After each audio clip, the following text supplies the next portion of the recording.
name's Nick and I'm going to do a little bit of a crochet video for you today. We're going to look at different types of yarn and the labels and how to read the labels as well. We're also going to look at crochet hooks and I'm going to talk you through the very basic stitches as well.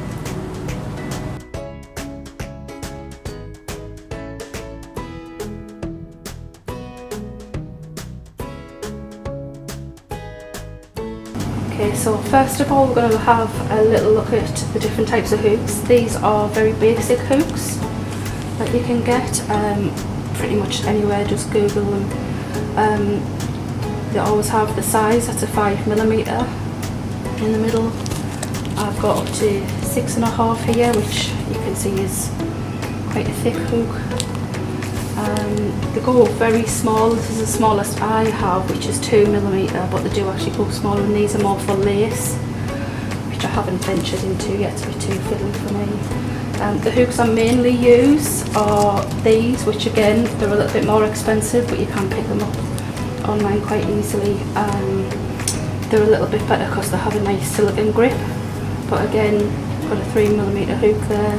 They've all got the different sizes all the way. I do have a few bamboo hooks which I absolutely love.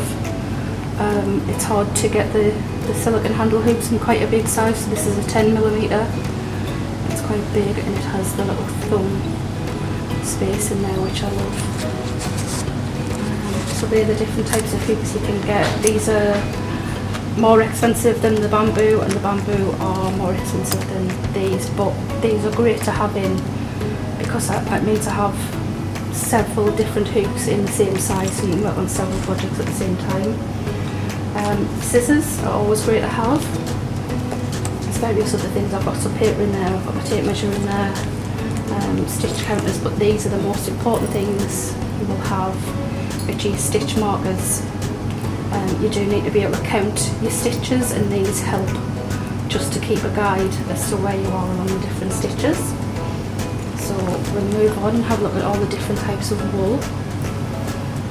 So these are great wools that only from Poundland, which is great because they're £1 each, or you can get 3 for 2. So they're great for anybody who's starting off, and they're actually quite soft as well. But the label has quite a lot of information on any wool, so it's great to have a read. It tells you here that it's a 50-gram ball.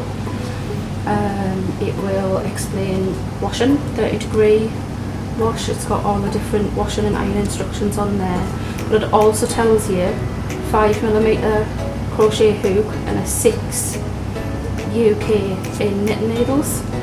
So it's great to have a read of it, just to find out exactly what size hook you should be using. It also tells you the colour and the dye lot if you want to try and buy it from the same dye, and it will also tell you exactly what type of yarn it is. It should say here it's 100% acrylic, so it's always good to have a read of exactly what it's made from. So it's Poundland yarn, which I love. This is from Aldi. The grey, again, it's very well priced. It's quite hard to work with this because of the colour. As you can see, it goes from white to dark blue, light blues back to white, and it goes round and round, so it's actually quite difficult if you're a new starter, but this is great for making baby blankets and things like that with. It's actually called the baby yarn. So this is more, once you get used to the different stitches, this is probably something you want to try once you've learned how to do the different stitches. But again, it has all the washing instructions, the size, 100% polyester. It has the different hook sizes on. Some also have, let's see if this has in here, a lot of yarns when you open them up actually have patterns inside. This one is for a knitted basket weave baby blanket, but some of them do have crochet as well, but it does actually tell you how to do a knitted one if you're interested in trying that, but some of them do have crochet patterns in there as well. This is absolutely great stuff for doing baby blankets. It's so soft and fluffy and absolutely stunning, so that's a great one to try. This is quite expensive, called the Karen Cake. I think I paid £10 for one of these, but it is a 200-gram ball, and as you can see, it goes through all these different colours. It just gently, it's like an ombre, gently works its way out to these colours as you're doing your pattern. I'm currently using this, making a mermaid tail blanket for my daughter for Christmas, which is looking great so far. Again, you've got all your washing instructions, you've got your different hoop sizes on here. Your knitting is 5mm, your crochet hoop is 5mm as well, and it explains it's 80% acrylic and 20% wool, so that's great. And this might even have a pattern on the inside as well, so let's have a look. And then hopefully it'll be a crochet, not just a knitting pattern. That's another knitting pattern for a triangle shawl, but there's lots of patterns online for crochet triangle shawls. So that's what it would look like in the end. You can see all the different colours working through. It's absolutely beautiful. It's a stunning one. And these two are slightly different. We've got a dishcloth and craft cotton, and this one is a recycled cotton. And you can see from this one, it looks quite abrasive, but this is for making recyclable dishcloths and pan scrubs and things like that, so you can use those over and over and you don't have to throw them away, you can just keep washing them. This one here is recycled cotton, and this is for making things like face cloths and face scrubbies, makeup removers and things like that for anybody who's interested in recycling. This one's got a free pattern tutorial video and a QR code as well. Again, the colour and the dye lot. 3mm needle or hook. It tells you about the gauge and the length. This is only a 50g ball, so it's a lot smaller. And this one is a 100g ball.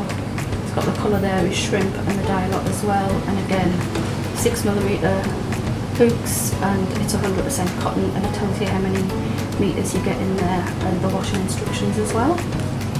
So it's great just to have a little read of the labels that's on all of your yarn that you pick up. Okay, I'm going to move on now to doing some basic stitches and how to start off, so I'll move things over there. I've got two yarns that I've already opened up here, and I'm going to start with 4.5 hook for this ball here, and I'm going to go 8 for the big one here. So this is generally the size of wool that most people would use. It's similar in size to what you would pick up from Pound Shop. It's great for things like if you want to start off making a scarf. It's quite a thin, but when I first started to learn, the first thing I was told by somebody on a great Facebook page was to go for this chunky yarn. You can see it's a lot thicker, which means it's a lot easier to see, and you use a bigger hoop just while you're learning, so it's great. You can actually see that. The first mistake I made was going for this size yarn, but loving my black, I went for black, and it's really difficult to see your stitches, so don't start off with anything that's too dark. I would recommend you start off with something a little bit lighter, maybe a yellow or a pink or a purple, not too light, because whites are quite difficult to see as well.